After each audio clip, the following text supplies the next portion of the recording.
মা, আজ কাতলা মাছ রান্না করবে? কিন্তু বড় মাছ খেতে ভালো লাগে না। তাই? ঠিক আছে, আজকে বড় মাছ এমনভাবে রান্না করব একদম ভিন্ন স্বাদে। খেয়ে তুই বলবি মা সেই মজা। ঠিক আছে মা, তাহলে ঝটপট রান্নাটা করো। রান্নাটা করতে কিছুই লাগবে না, লাগবে 6 পিস কাতলা মাছ। 6 পিস কাতলা মাছ নিয়েছি, তোমরা চাইলে বাড়িয়ে বা কমিয়েও নিতে পারো। তার মধ্যে দিয়ে দিলাম প্রয়োজন মতো লবণ, হলুদ গুঁড়ো, মরিচ গুঁড়ো। মাছের গায়ে হলুদ করাবো তো সেজন্য। দিয়ে এবার সবগুলো খুব ভালো করে মাছের সাথে মাখিয়ে নিব। দেখতে পাচ্ছ একদম সবগুলো মাছের গায়ে যেন ভালো করে হলুদ মরিচ লাগানো হয়, ঠিক সেইভাবেই ভালো করে মেখে নিচ্ছি। এভাবে খুব ভালো করে মেখে নিতে হবে। এটাকে ভালো করে মেখে নিয়ে তারপর সাইডে রেখে দিব। আর এখানে নিয়ে নিব একটা একদম ভিন্ন একটা জিনিস, যেটা তোমরা কল্পনা করতে পারো না যে মাছ রান্না করতে আবার এই উপাদানটা দরকার হয়। সেটা হচ্ছে কমলা। হ্যাঁ, তোমরা ঠিকই শুনেছ, কমলা। আজকে আমরা কাতলা রেসিপিটা করব কমলা দিয়ে, একদম ইউনিক, তাই না? একবার বাড়িতে ট্রাই করো, দেখো খেয়ে খুবই খুবই ভালো লাগবে, আমি তোমাদের কথা দিচ্ছি। আর সেই জন্য দেখতে পাচ্ছ কমলার খোসাগুলো ছাড়িয়ে তারপর খুব ভালো করে কোয়াগুলো থেকেও যে পাতলা খোসাটা থাকে সেগুলো ছাড়িয়ে নিয়েছি, বিচিও ছাড়িয়ে নিয়েছি। নিয়ে একটা সাইডে করে রেখে দিলাম। এবার সরাসরি চলে যাব চুলায়।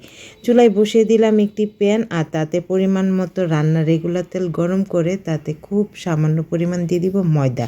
এভাবে আগে ভাগে ময়দা দিলে তখন কিন্তু আর মাছটা কড়াইয়ের সাথে লাগে না, খুব সুন্দর করে চলে আসে।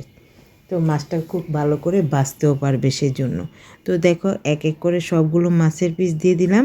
দিয়ে এক পিস হালকা করে ভেজে নিব, তারপর অপর পাশটাকেও হালকা করে ভেজে নিব।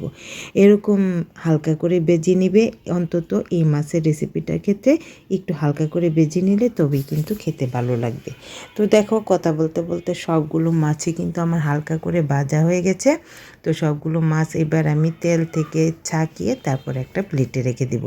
আর তারপর সেম তেলেই ফোড়ন হিসেবে দিয়ে দিলাম তেজপাতা, শুকনো মরিচ, গোটা গরম মশলা আর হাফ চামচ আস্ত জিরে। সবগুলো একটু নেড়ে চেড়ে ভালো করে ভেজে নিব যতক্ষণ পর্যন্ত না সুন্দর একটা ফ্লেভার আসে। তো ভালো করে ভাজা হয়ে গেলে এখানে আমি দিয়ে দিব গ্রেট করে নেওয়া পেঁয়াজ। পেঁয়াজটা চাইলে তোমরা পেস্ট করেও দিতে পারো, আমার কাছে এভাবে দিলেই ভালো লাগে, সেজন্য আমি গ্রেট করে নিয়ে তারপর পেঁয়াজটাকে দিয়ে দিলাম। এবার পেঁয়াজটাকে অনবরত নেড়ে চেড়ে আমি হালকা ব্রাউন করে ভেজে নিয়েছি। আর পেঁয়াজ ভাজা হয়ে গেলে এখানে আমি দিয়ে দিব 1/3 চামচের মতো আদা বাটা। হ্যাঁ, শুধু আদা বাটা দিব। এই রেসিপিটাতে আমি কোনো রসুন বাটা দিব না, কারণ আমি যেহেতু এটাতে কমলার ফ্লেভারটা স্ট্রংলি চাচ্ছি, সেই জন্য এখানে আমি কিন্তু কোনো রসুন বাটা ইউজ করলাম না। আদা বাটাটা দিয়ে কাঁচা ভাব চলে যাওয়া পর্যন্ত ভালো করে ভেজে নিলাম।